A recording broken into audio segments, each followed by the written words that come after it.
Hey, what's up, everyone? It's Dr. Glenn Vo, and man, I got an awesome guest. He is the host of the Dental Practice Heroes podcast. He's an author, Dental Practice Heroes. He has an awesome practice, Nelson Ridge Family Dental. Man, I mean, did I leave anything? Oh, and actually, he's got something to announce today, but we'll hold off on that. Paul Etchison. Paul, what's up, man? Hey, not too much, man. Thanks for having me on. Really appreciate it. So man, I'm super happy to have you on, man. You're kind of one of those guys, like I hear about you. I know about you. We know the same people. And it's like I never got a chance to talk to you, and you reached out and you're like, hey, dude, let's connect here. And I'm like, what better way to connect? Yeah. And I'll bring you on in front of everybody in Nifty, Thrifty Dentist. And we can talk shop and talk about dentistry and talk about growing practices right in front of everyone, man. Nice. I love it. So let's start off with this, man. Let's start with this. You know, obviously people know about your podcast. They've seen you on everybody else's podcast. They know about your book. But man, we're going to take it way back, man. Let's start with your practice, man. Yeah. I want to ask you these two things. People always ask these two things. Did you acquire the practice or did you do a startup? Let's start there. Yeah, so we did a startup about 7.5 years ago. Just got tired of looking. I wasn't looking too hard for acquisitions, but I just came out across this place and it just looked really nice. And the demographics look pretty good.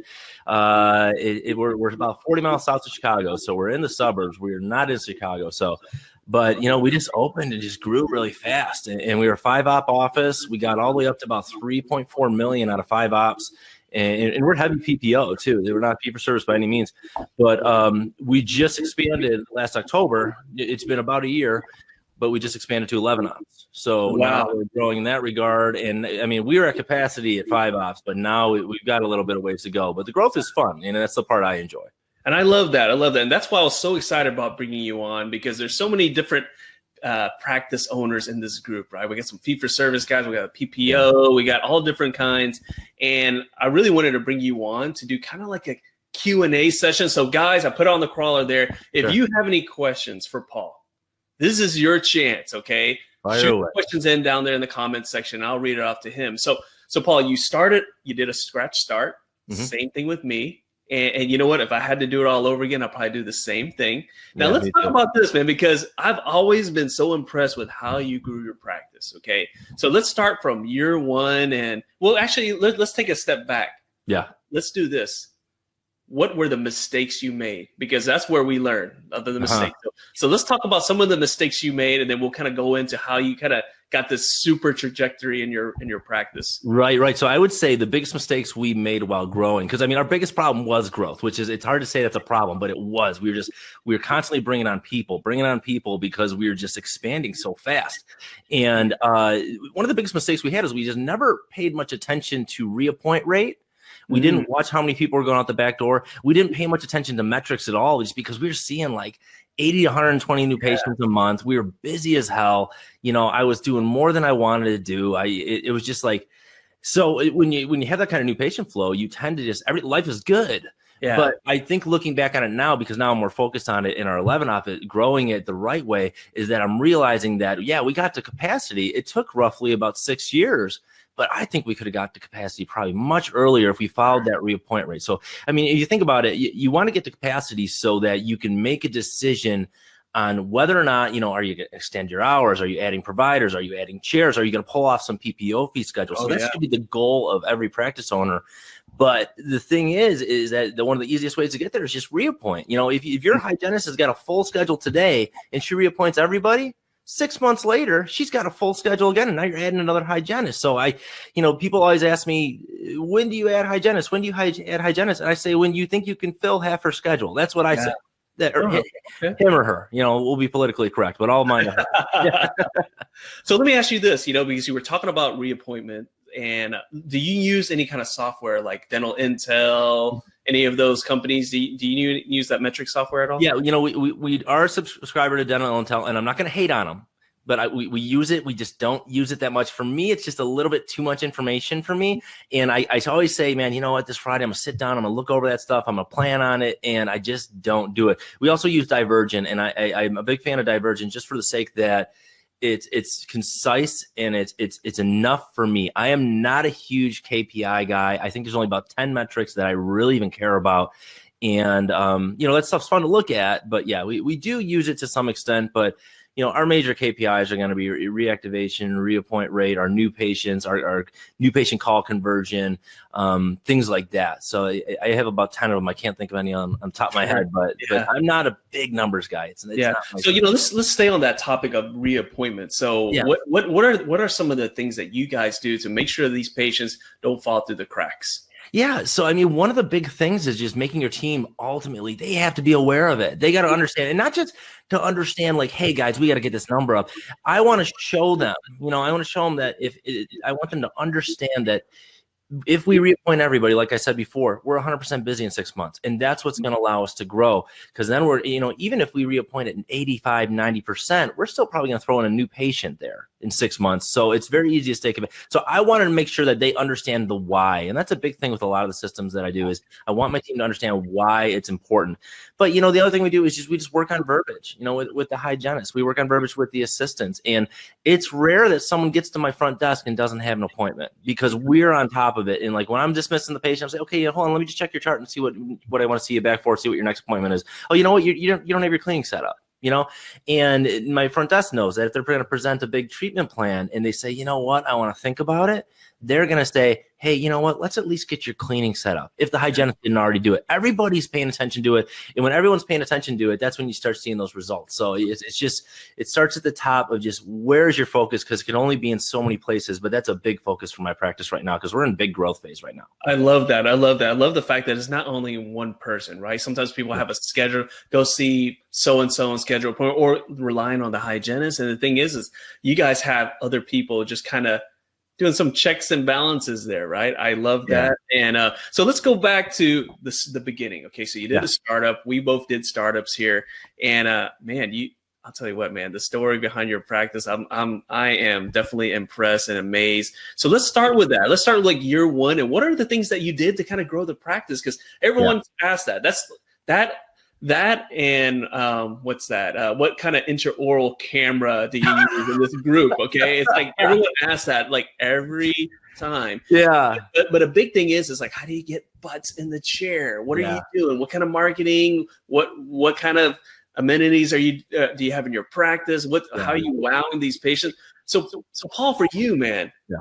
How did you start getting people to come into your practice and grow your practice? Right. So, obviously there's a lot to that, but, our first thing was we were very focused on reputation management. We were very focused on Google reviews. That was huge for us. Right now we're up to about 700. We're getting really close to 750 5-stars on Google. So we're really hammering that home, but we did that we did that at the beginning. And I'm just going to tell everybody a secret. When you start up, I made a list of 50 friends. And I texted 2 of them at a time. And I said, will you write me a Google review? And they, yeah, I'll get to it. And if they didn't do it by tomorrow, I texted them again. And I used to go to like weddings or parties or just wherever I was. And I'd be like, do you have a Gmail address? And they'd be like, yeah. I'm like, do you mind if I just take your phone and write my practice a Google review? Because you got to get them at the beginning, before you get the wheels rolling. But, we did that. And I think one like low-hanging fruit that a lot of people miss is that we want to bring in all these people from external marketing. So we start really ramping up the marketing. We're sending out mailers. We were doing that stuff too. But me and my team, we also knew that if we blew that person away on that first visit and we prompted them, hey, is there anyone else in your family that you want to schedule right now? Because it's usually the mom that comes in first or it's the kids. And that's how. So if I get 25 people from external marketing, and from those 25, I can get maybe 3 more family members. Or maybe even just 2 more family members. I have a potential to see 100 new patients next month because I'm going to see another 25 plus those new people. So that was another thing that we really focused on and getting systematic about that. That's part of our routers. So our routers have that on there. There's a little circle box, and that has to be circled that we checked and we asked, because I want to make sure that, when they come in for that new patient appointment, they're hot. They like it. This place is great. This is so different. Because it's a brand new practice. It's high tech. We're very friendly people. We're very focused on the things that we say to the patients. We're very focused on where the chairs are positioned in the room when they come in. We're very focused on letting them know that the bathroom is through that door and they can use it if they want. They don't need to come and ask us. We just really, and this happened over time, but we really just kind of kept on going with what can we do better? Did anyone have any awkward situations with patients? Oh, you did? What was it? And for example, maybe I was walking a patient to the panel and I said, hey, let's go take this x-ray down the hall. And they grabbed their purse and they brought it with them. And I was like, oh no, you can put that back. So now after that happened, that wasn't me doing that. But then we said, you know what, when we walk someone to the panel, let's say, hey, we're going to go take an x-ray down the hall, but you can leave all your things here. We're coming right back. So just little things like that so that someone can go through my practice and know exactly what is expected from them as the patient and know exactly what is expected as far as what we're doing during the day, how long it's going to take. A lot of people, you get people in, the new patient, and they're coming over their lunch break. And then the hygienist starts cleaning, and then they're like, hey, are we getting out of here soon? Because I got to go. So we always say at the beginning, this is what we're doing today. You're going to be here for about an hour and a half. Is that okay with you, or do you have somewhere that you need to be sooner? Because then if we know that they do, we can go for it. So that's, like I said, that's something that just came up because we had a patient do that. So we always are just focusing on what was a bad experience for somebody? What can we do to make it better? And that is the culture of my practice. And it's just grown. That's how it is. I love it. I love the fact that you guys do that recap, right? To see where you can improve, what mistakes you made and where you can improve. And when do you do that exactly? Do you do that at your meetings, or do you do that at your huddles, or when does that kind of recap occur? Mostly it's happening at the meetings, but I would tell you it happens a lot because this is a common, this is the dialogue of my practice. These are the things that people are talking about. So these are things that we're talking about. And I do meetings with my team all the time, and just one-on-one. Hey, what's going on? Anything that happened that you think we can improve on? Any situations you want to bring up at the meeting? And it's just a whole lot of communication. But I'm going to hit it a whole culture. It's all culture. And I have 26 team members now. I still have every single person I started with. Hold up. Let's say that one. How many team members do you have? I got 26. 26. I thought I had a big team. Yeah. I have 27 if you include my daughters on payroll. You know what? That's right. I got my daughter and my son. They're model for my practice. Yeah. Your kids do that too for the practice. That's so crazy. Man, so 26. So guys, if you like what you're listening right now, so Paul is dropping some really amazing pearls, and I'm going to use some of these things he just mentioned. If you like what you're listening to right now, type in the comments section hero, right? Because we got the dental practice hero himself right here. Type hero, and then if you guys have some questions, type it in the comments, and I'll ask Paul those questions there. But Paul, let's go back. Okay, so 26 team members. Man, that's a lot of personalities, right? That's a lot of personality. There's some little bit of egos in there. Yeah. How do you communicate with everyone? How do you kind of keep everyone in line and kind of keep the ship going in the right direction? How's the setup? What's the leadership setup in your practice? So leadership setup right now is we do have team leads. We have an assistant lead. We have an insurance coordinator. She's all insurance. I have my office manager. I have a hygiene lead, and I have a front desk lead. And that's something that we just kind of implemented maybe about 2 years ago as we got larger, because it wasn't something that we planned on doing. But as we got bigger, we just realized it's just too many people. I can't personally talk to everybody. If I talk to everyone for 10 minutes a day, that's, what is that, 4.5 hours of my day? You know what I mean? So it's like I can't spend time with everybody as much as I used to be able to. So I had to establish some kind of bureaucracy of leadership. But a big part of what we do at my practice and in our culture is that it's okay to fail. We want to make sure that everyone feels okay to fail, because I think if we micromanage, if we come down on people really hard, if something goes wrong, we're like, who did this? And we start pointing fingers and blame. Who forgot my etch? Yeah, who forgot my etch? Who are we going to blame? Why are we blaming people? We get so upset with people. And then I think when we do that, and that's natural because we think that's how a boss is supposed to be. But you create this situation where people hide things from you. You create situations where people might screw something up and not feel comfortable telling you about it. So I always want to be very careful how I respond when somebody tells me something that I may not want to hear. And it's hard because sometimes they're coming down on me. Sometimes they're telling me I'm being a jerk. And I want to get defensive and tell them, no. But I have to just stop and say, you know what? Tell me about your perspective, because every single disagreement is at heart a miscommunication or just a difference in perspective. And the way to get to the bottom of it is just to talk. So, I always just say communication. And I've just always had this very open, just like communication dialogue with my team. They can tell me anything. I've had team members tell me that they're getting ready to quit. They're kind of getting burnt out. We've gotten to the bottom, like, why is that? What's going on? And like when I'm referencing, I'm thinking about 2 situations, and these were both like 3 or 4 years ago. So I still had these team members, but we were able to figure out what it was. And usually it's just, they don't feel heard. They don't feel understood. They feel like they're getting too much workload compared to, Sally's got way too much compared to Sue or something.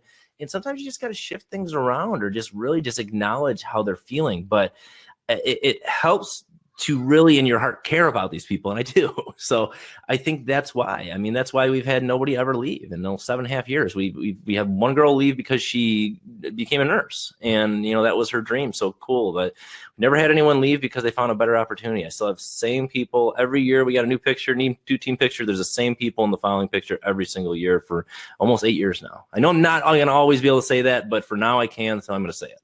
No, and I love that, and that's the biggest thing, right?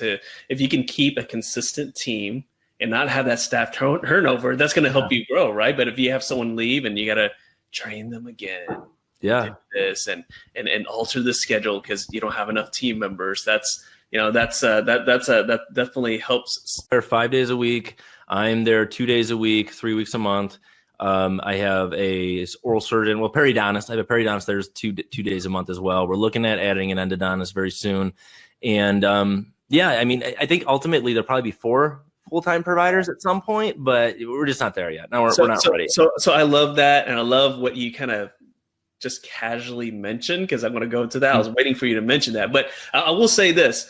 The way you're setting up your practice, that's how we're doing it too. We have a periodontist in our practice. We just got an endodontist. And really our goal, one of my friends, Yolanda Mangrum, she has a really big practice outside of San Francisco. I think she has 40 team members, right? Wow. But she has multiple specialists too. Now, you mentioned something that I was waiting for you to say. And that is how many days you work, because I think I heard you say it on a podcast. Yeah. And I'm like, what? Well, I'll explain. So let's say that again, Paul.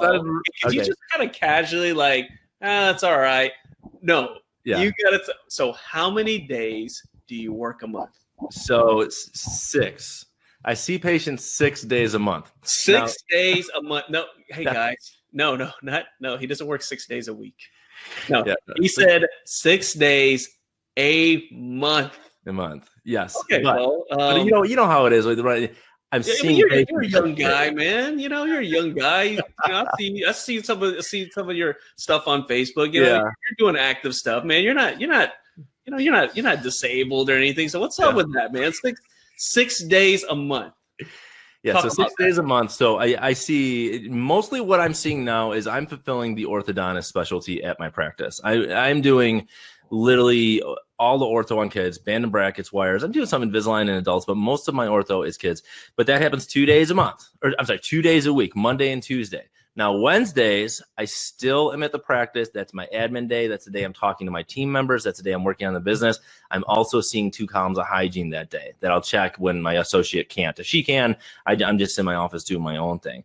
But that's something that is essentially, I used to do 3 days a week, and I cut that day out because I just didn't feel like I was having enough time on that admin time. Yeah. And I can't just say, hey, I'm going to not show up Wednesday, and now you're going to check 4 or 5 hygiene columns, But it forces me to be there to work on the business, which I think is essential. And I think one thing is that we miss as practice owners is that we don't want to cut back days because we think, well, man, with production, what are we going to do? There are ways to cut back days and increase your scheduling efficiency so you can produce. Like I got an associate, my one's producing about $900 an hour. My other associate's doing about $670 an hour now. I'm doing anywhere from $1,250 to $1,600 an hour. I mean, that's numbers that the Productive Dentist Academy would be so proud of, man. Yeah, I thank them for it. Yeah, absolutely. And so it's like, I'm doing 2 days a week, but I'm doing numbers that are big numbers, and we're busy and we're efficient, and we don't sit down, and I take a lunch maybe for 3 minutes to throw something in my face and get right back at it. And so do my 3 assistants as well. So we really cram into those days. So it's not that I'm just kicking back being lazy, but I'm, it's like you, man, I'm busy with other projects, which is sometimes I look at my practice, and my practice is probably like literally 93% of my income. And it probably gets maybe 20% of my attention. It feels like sometimes, but that's the leadership. That's the thing that we've built to. That's the delegation and creating systems and training my team. That's allowed me to focus on other things like writing books and speaking and my podcast and our videos that we're going to talk about and stuff. Yeah. I love that. I love that because you were very intentional. You knew what you wanted. You knew what kind of schedule you wanted to create. And I hear so many doctors online, right? Either they post in different groups, they'll message me, they say, you know what? I am just busting my butt. And I'm working like 5. I'm working like 6 days a week. And you know, I don't know how much longer I can take it. And I always say, well, why are you taking it? Yeah. Right? Like, why are you taking it? You know, like you want a couple extra days off. Why don't you, okay, and you're worried about you don't have an associate, you're seeing all the patients. Okay, why don't you like take a day away and extend your hours a little bit, right? Why don't you do 3 long days and then just kick back those other days? But if you're kind of like working all those days, you have those days off to recharge, number one. But something that you said is very important too.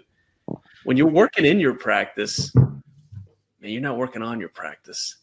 Right. Well, the other way around. Like, oh yeah, I'll do something. I'll do like a little meeting. I'll do something in between patients. Yeah. Right.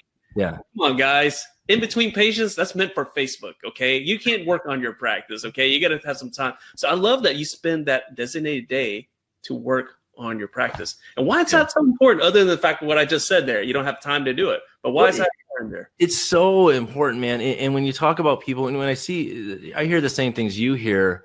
And I always say to those people, what are you doing this year differently that you were doing last year?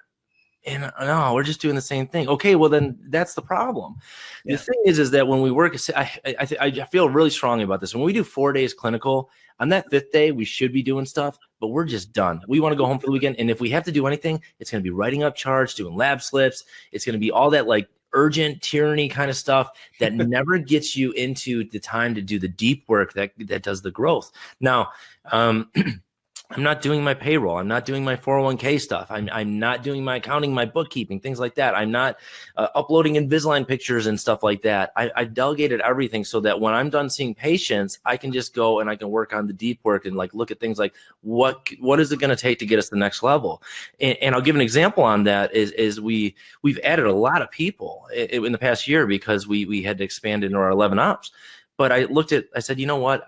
Out of the front desk, I only trust maybe 2 or 3 people up there to handle a big treatment plan presentation, you know? And I'm like, that's an issue. So I said, you know what, for this quarter, I'm going to really focus on training my front desk up on how to present, how to talk about finances. I'm going to make sure that they understand everything about our financing options and what are the rules, how do we write up an agreement, and why do we do this way or this way? How do we lead with the numbers and pause and then let the patient, how do we find patient objections, things like that. Now, what kind of big difference is that going to make for my practice when I've just trained up 6 to maybe 8 people? I don't even know how many front people I have, 6 to 8 people on how to present treatment, you know? So, but you're not going to do that when you're sitting there and you're like, okay, I'm done. I got to do the payroll because it's this week, everyone's getting paid. You know, you've got to always be on that constant focus to delegate, get rid of things that are on your plate. And for me, it's just writing it down. Write it down, and then just pick 2 things a month, train somebody to do it, and then just check up on them. And I think your team's going to thank you for it because they want to contribute more. They want to do more at your practice. And eventually you get to the point where, like my practice, where things happen there, I don't even know what's going on. Like I tore my ACL, it was 5 weeks ago now, and I've been off work for almost a month. I've been off for 5 of the past 7 weeks. It's playing, okay, I was shooting basketball. I was running up to the ball in the grass, kind of just jumped and pivoted and just buckled. I was drinking, so I think it has something to do with that. Oh, well, you could have just said something like, man, you were crossing over some guy and you just someone does. And then, so man, I love what you're saying there. And guys, if you like what Dr. Paul is saying right now, type in the comments sections hero, because we got the dental practice hero right here. Paul, do we got some time for some questions, man? Let's do it. Let's do it. Okay, so hey, this is kind of an interesting one. Yeah. Okay, well, I already answered this. Let me ask. Have you fired anyone on the spot? And if yes, has it backfired on you? Okay, story. Okay, here we go. We hired us. So I told you no one's ever left. We fired 2 people. They were with us about 2.5 weeks. Okay. We had one assistant that just was not getting it. She was new. She had like 2 or 3 years experience. It just didn't feel like it. Didn't feel like the experience was there. Very nervous, very timid. Wasn't outgoing as I thought she was. And we just kept talking about the same things over and over and over again. We have this guy come in hygiene. He goes, oh, my daughter is an assistant. We're like, really? What would you think she'd be looking for a new job? He's like, I don't know. I'll mention it to her. And he goes, yeah. So she came in the next day. I met her. I liked her. I said, I'm going to do one more procedure with this other girl. And as she's handing me the flowable, the cap must not have been on all the way. And I pushed it and it just boom, went everywhere, cured it up, got it out of there, finished the procedure, and then just went to my office manager. I said, we're doing this right now. Let's do it. So it wasn't on the spot, like at the chair. You just said, hey, can you follow me out to the front? I want to tell you something. And then when she's there, say, see you later, and just pushed out the door. No, I just went in the room. I said, who still has a job here? Me and my office manager raised our hand. I said, hey, put your hand down. No, that's not how I did it. But no, did it ever backfire on me? Absolutely not. It was one of the best things we ever did. She wasn't the right culture fit. She was a sweet girl. She's still patient. And she, no hard feelings towards it. She was not a good fit for our practice. And we knew it right away. She only worked there 3 weeks. I paid her for an additional month because I kind of felt bad that she quit her other job. And it did not backfire. I would not hold on to people. And not to say that I've never had a team member that I've had issues with, but sometimes you got to have those hard conversations. But I've only fired 2 people, and both of them have been within 2 or 3 weeks when they started because we just knew they weren't a good fit. Well, Paul, let's stay on that topic because this is something that we see in all the groups, man. Oh gosh, I got this team member. They suck. Yeah. And you know what? It's just, man, I'm gonna fire them, and everyone's like, why aren't you firing them? Yeah. Oh, well, I'm going to. Yeah. I'm going to, but I'm still looking around, right? Yeah. And we're like, dude, what is the deal? Why do dentists do that, man? It's hard, man. It's hard to be mean. Hold on to team members and they know it's not working, right? It's not. It's kind of like dating somebody. It's not working, and you're just kind of hanging out, Like, why do dentists do that, right? Why do they do that? And what's the best way to get out of that toxic relationship that you have with that team member and that bad mentality? First of all, why do dentists do that, and how do they get out of that? Yeah, I think the reason we do that is just because it's hard to reject somebody. I mean, you're literally looking somebody in the eye and saying, you're not good enough. And it's I mean, it's nice. When you said that, it was so nice though, man. Like if I said that, you are such a jerk, Dr. Vo, but no, but it's you're telling somebody they're not good enough. So it's hard. It's like these you hear how these teenagers now, they don't even break up anymore. They just stop answering their phone. They just don't respond. They just ghost them. Yeah. But we can't pick up our practice and move it and just be like, she shows up and like, where did the building go? No, it's not gonna be like that. So I mean, it's hard, man. And the first time I did it, it was tough to do it. But after I was done, I felt so good, and I was like, let's fire more people. I am on fire. Let's go. And I'm kidding, but it's just a thing. It's just like any other skill. You get out of your comfort zone, it becomes easier. You got to get easy. You have to have those difficult conversations. And if you wait so long that difficult conversation becomes a dismissal or a firing, I think you could probably have those conversations much earlier and deal with problems with your team, and that's been my experience, at least. The 2 fires that I've made were just not right from the get-go. And it wasn't like they were rude. It wasn't like they were showing up and smoking pot in my bathroom. It was just that they just weren't a good culture fit. They weren't as outgoing as everyone on my team is, and they just didn't fit in. Man, yeah, that's good advice. Great advice, guys. If you like what you're hearing right now, type in the comment section, Hero. We got the dental practice hero. And Paul, we got some more questions, man. Do it. Awesome. Let's just throw these up before we keep on going here, because then they're going to wonder, dude, why is he ignoring my questions here? So, okay. Well, let me find one. This one, we have one here, but that's like a very broad question. Let me put this here. Okay. How do you handle staffs that keep asking for a raise every year? Yeah. How often should a raise be granted? So this is something I got a really good answer for, and I'm going to tell you, in 7.5 years, I've been asked for 2 raises. Okay. Now, why is that? Now, everybody on my team, we have a bonus system that is set up where this is the production goal. This is the number we need to get that keeps payroll at 25%. And once we get above that, I'm going to share a large portion of that overage. But this is what it is at 25%. And our payroll will always be 25%. When our payroll gets down, raises are coming out. And I always just tell people, I'm on my payroll, never get above 25%. And they can feel it because they know when we get bonused, that means we're outproducing our payroll. But if we bonus one pay period and we don't bonus another pay period, there's not going to be time for raises. Now, having said that, at a certain amount of time, you need to give someone a raise. And what I would say to you is $1 is $1 an hour potentially for a full-time team member for, $2,000 a year. Is that worth it to you versus hiring and starting over? And I know this cost to hire new. Yeah, it costs so much. So how do I handle that? I've been asked before, and I said, hey, you know what? Right now we're in growth, and I just get level with them. I'm not going to let them see the actual numbers of what it is. I'm not going to let them see our overhead breakdown by any means. But I'm just very transparent and honest about this is the number. This is what our payroll is at. And I'm not saying that I'm not holding on. I'm, probably giving raises about roughly annually, and sometimes maybe maybe year and a half. Some people haven't had one in a little bit, but I like that a lot of our pay is bonus related. I mean, last year for 2018, our bonus added like $6 an hour to everyone's pay. Wow. And I like that. That's the kind of pay I want to do. I don't like. What was that, Glenn? That's the kind of pay we get. Yeah, exactly. I want to share the profits and stuff. And our bonus system is set up in a way that it always guarantees that my payroll will stay below 25%. And that's where I want to keep it. So I don't know if that was a great answer or not, but I can tell you, I just don't get that question. And I don't know why that is.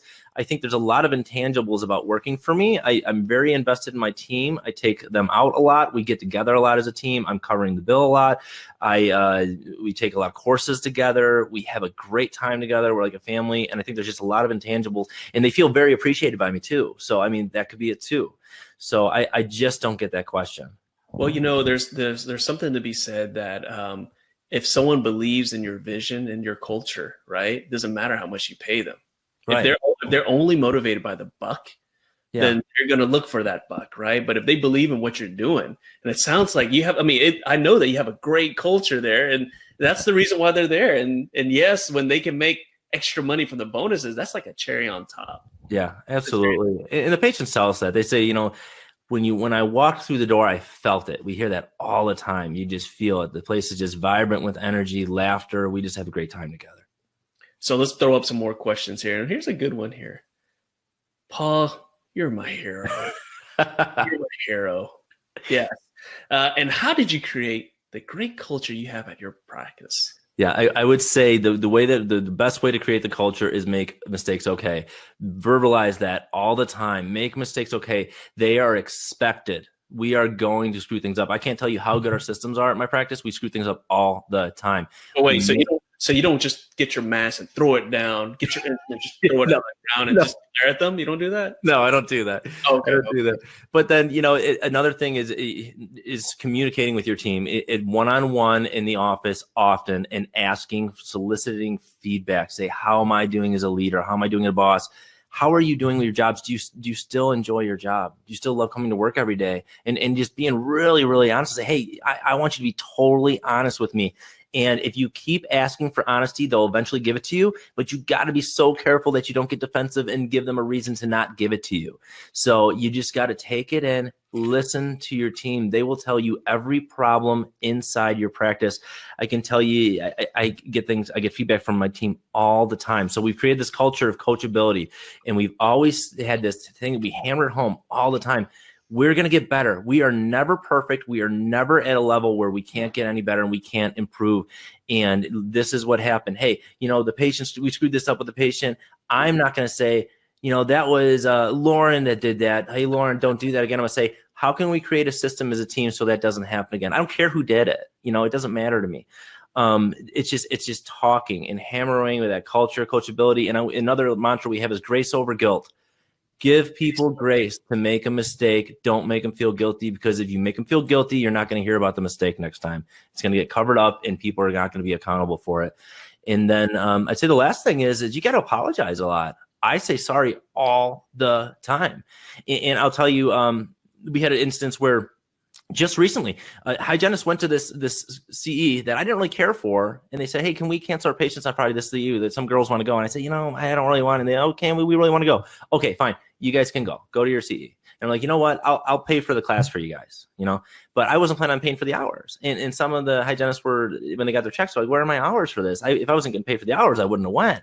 So from their perspective, since I paid for the class, I was also paying for the hours like I do when I normally send them to a class that I want them to take. From my perspective, I was like, I don't care about this class. Yeah. I paid for it all. So my thing is, do I need to be right? Do I got to let them know I'm right? Do I have to assert my dominance as the owner, as the boss? It's my practice, that kind of stuff. No, I don't want them to feel devalued, because if they did feel devalued and that I didn't value them, their brain, the psychology is going to find other instances to support that conclusion. And that's going to start a downhill slide. So I paid them for the meeting. I ended up paying them for that CE thing because it's so important to me that they feel valued by me. Now, did I have to be right? No, I don't care about being right. And I said, sorry. I said, you know what? This is my fault. I should have been more clear. I wasn't. In the future, I will be more clear about what continuing education courses are paid. And it's just me owning everything and apologizing, because the root of my mindset is that everything in that practice is my fault and my responsibility, and I'm not going to blame anybody. So that's how I think you get a great culture, is just, and you do the right thing. Integrity. Always do the right thing. Do the right thing before the patient's upset and asking for it. We screw something up for a patient, I'm going to do this stuff for free before they ask for it. No, that's okay, doc. You don't need to. No, I want to do that. I'm so sorry that this happened. It's just being a good person, I guess.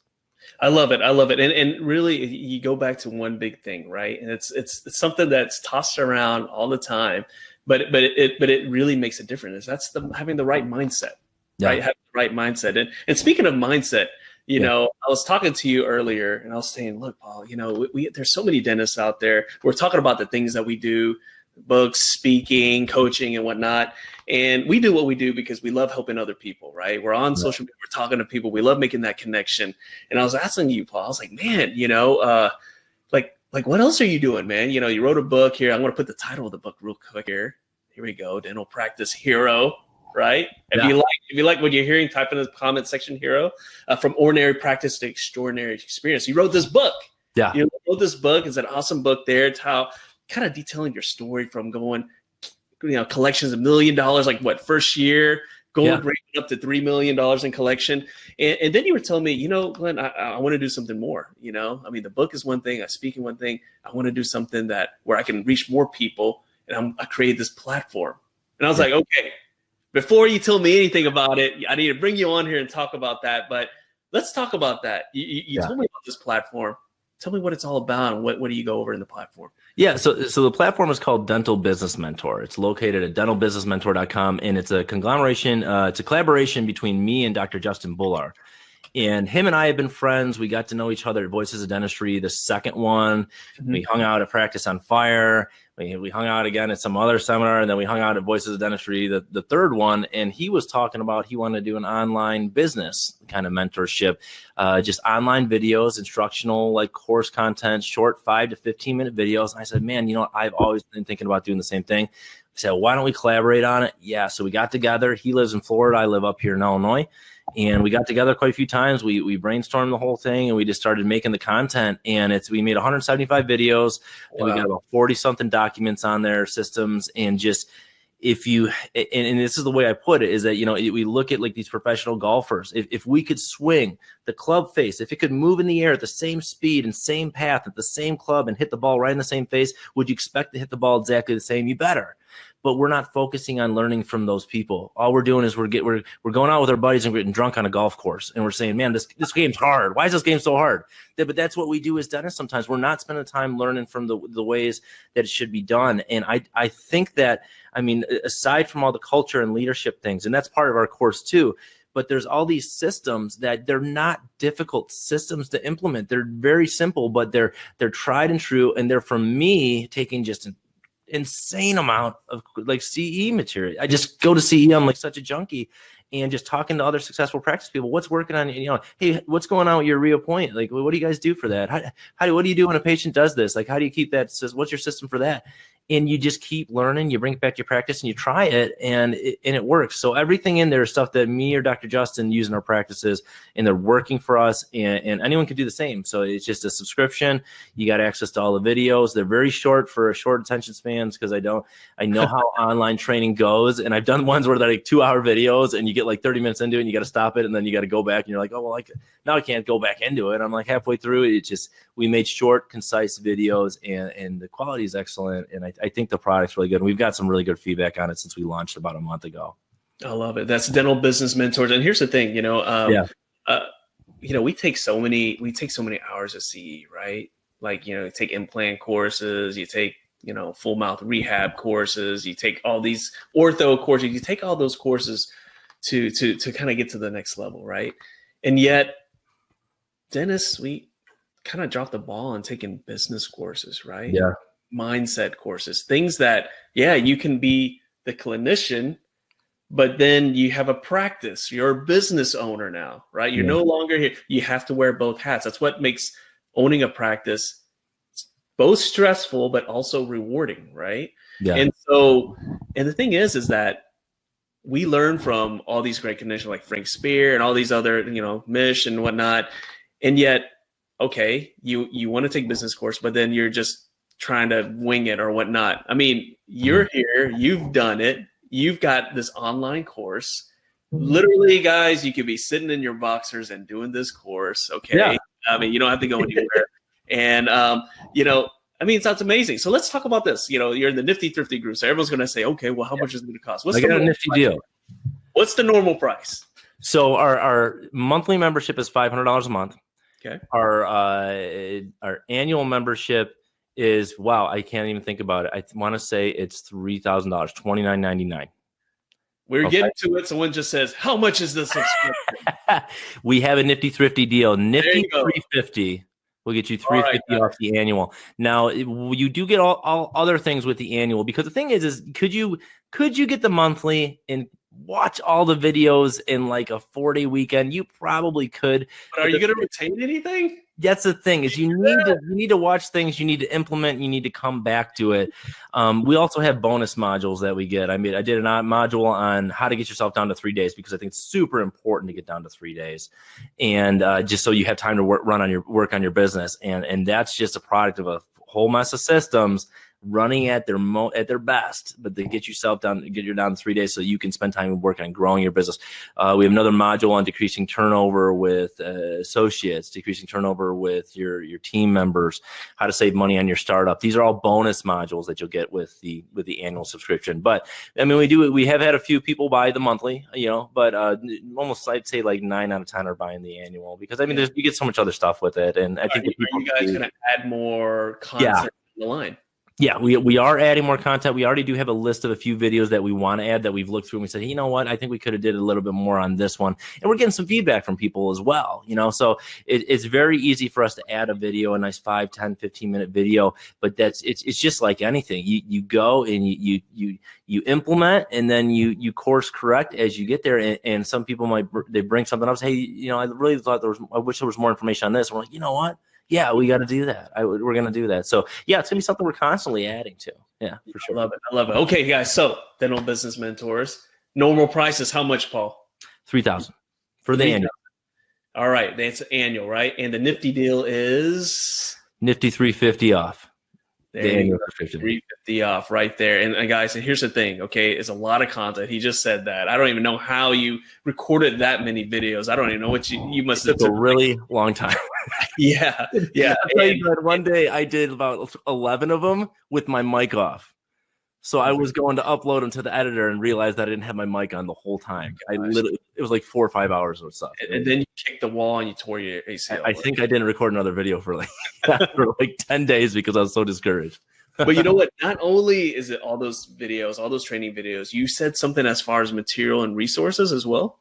Yeah. So any kind of documents that we have with systems, in my practice, we just implemented this like rock solid, like missed appointment, keep the patients on the books, stop them from canceling. We went from 14.2% all the way down to like 8.2 or something. And the size of my practice, that's like 70, 80 patients a month. And if you say $250 per patient, that's going to be like $210,000 a year from just implementing this system. So document for that has all the letters we send to the patients, how we adjusted in the chart, things like that. Documents that show how we schedule, things like that.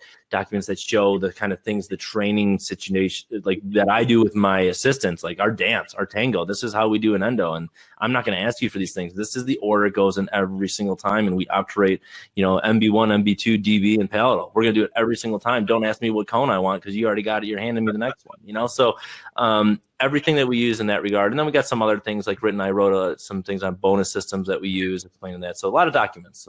There was one thing that you brought up that I love, and I think everyone else loves, is how to get down to 3 days. Yeah. It's not That is priceless right there, guys. I don't know what else is there, but you get down to 3 days or a couple of days. I mean, that's priceless right there. Check this out too, and everyone's freaking out. Everyone's like, "Oh my gosh, like I just don't think I do it. I don't think I do it."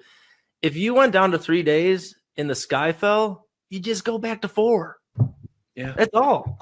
I mean, you could add a day back literally in a week. I mean, but everyone's so freaked out about taking that plunge. I hear it from dentists all the time, and you just got to pick your date and you ramp up your systems and you do it. And I've yet to meet somebody that went down to 3 days that went back to 4. It's just, they don't exist. I love it. I love it. And guys, if you think about it, right?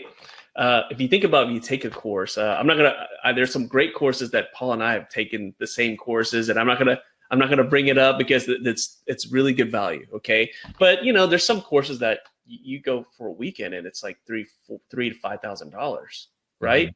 And you go and you're like, you don't even blink an eye. You're like, okay, it was good. I got something out of it. But here's the deal. This course is less because you're not traveling, right? And you can watch it as much as you want. And with your team. Not to a course, Paul, this probably happens to you too. You take these notes, you listen, you're like into it, and then you get home, you're like, oh man, I forgot to ask that. Oh man, and then you're like trying to email them, and they don't respond, and you try to message them on Facebook, and maybe they do, maybe they don't. But that's what I love about this course that what you guys created, because literally, like, you watch something and you didn't get it, watch it again. Yeah, and I tell you, these are the things that we're using, like in my practice, to now train new team members. And Justin's using it. He's a multi-practice owner. He's got 6 practices in Canada, and he lives in Florida, and he's managing them from afar. He practices 2 days a month. So these are what things that he's using. We've kind of created. Yeah, I was giving you a hard time. Yeah, like, right. Hey, here's this guy. Yeah, 2 days a month. Yeah, 2 days a month, 2 days a month. So, I mean, that's what we keep hammering home with people is like, these are things that we've used. We know they work. We're not just pontificating with theory and dogma. These are actually things that we use in our practice. Yeah. I love it. I love it. And, we got one question here, and this should be a very easy question. This guy just came on to our Facebook Live, and he's like, what company is this? What are you talking about? What is this? Paul, can you let them know? Yeah, it's dentalbusinessmentor.com. And the deal is Nifty. There you go. 350 because it rhymes. And do you have a list of the content on the website? So they go to the website. Do they see the content on there? Yes. It shows all the modules that are on there. It's going to be leadership. It's going to be culture creation. It's going to be increasing Invisalign case acceptance, general treatment acceptance, phone skills, team culture. Man, you know what? I wish I had a list in front of me. I don't, but there's. I think guys, go to the website and Paul, you're gonna put Paul will come back. He'll put in the comments the links to the website. And yeah. We do a 30-day money back guarantee. So if you find it, you get in there and you say, this is not what I thought it was going to be. Yeah, we give you your money back. We don't want to take your money if we don't feel we've delivered the value to you. I mean, that's important to us. So. Well, I don't know if that anything else says Nifty to Thrifty more than that, right? Money back guarantee. So look, guys, I mean, if you get value in it, then it's money we'll spend. If you didn't like it, then he'll give your money back. That's Nifty Thrifty right there. So, oh man, I can't believe this, dude. We've been talking for like almost over an hour here. Wow, really? It's crazy. But you know what? I'm going to give you the stage at the end here, the final words here. So for those who are watching, these practice owners who have jumped on, and man, we got a lot of people watching here. What's your advice? What's your advice to them? For these practice owners who are just fighting a good fight every day. What's your advice to them? So my advice is to just, put the pen to paper, sit down and say, hey, where is my practice really failing? And just break your practice into different areas. Like how's my team phone skills? How do we present treatment? How's our patient experience? How comfortable is my team with financing? What does our collections look like? What does our reactivation and reappointment look like? Just look at these little elements of your practice, because there's not that many different elements if you just think about it that way, of all these different like system categories. But just get really real and use your team's help and say, hey, where can we improve here? What can we do in here? What is my goal? What do I want to do what's my new patient conversion percentage I want over the phone? I want it to be 80. What's it going to take to do that? And just start reverse engineering. Say, you know what? I'm going to take my team to phone training, or I'm going to go to Dental Business Mentor and watch their phone skills training. Or, I'm going to start recording phone calls. And then one day a week, I'm going to go through one phone call with each person and just write this stuff down, put it on a whiteboard in your office so that you can get those mental, just that dopamine hit every time you just X that thing off. You're like, I did that. And I have a big whiteboard with tons of to-dos, and I probably erase it all after it's all done, maybe every quarter, and just do a whole new one. And I look at it and I say, what am I going to do this week? What am I going to tackle that's going to keep me moving forward? And I think that's the difference between success and unsuccessful dental practice owners, is that they have a lot of, I want to do this stuff, but they don't do it because they don't reverse engineer it into little tiny bite-sized steps, and they don't have a visual to constantly let them know to keep working on. So I would say if you want to get major gains, start figuring out what you want and start really thinking about what it's going to take to do it. And I guarantee you, if you're focused on it and you write it down, your brain is going to make it happen, and it's going to make those goals come true for you because it's going to figure out a way to do it. And I think there's just something weird about the universe, and it just works that way. So that's my advice. I love it, man. I mean, drop the mic right there. I love it. Paul, thank you so much for jumping on. Guys, thanks for having me. He'll put in the comment section, his new platform, also with the Nifty deal too. And Paul, thank you so much, man. I appreciate it. Also, I'll put the link to his book as well. It's got probably the coolest book cover out there. I love it. So, Paul, thanks a lot, man, for jumping on. Guys, we'll see y'all later.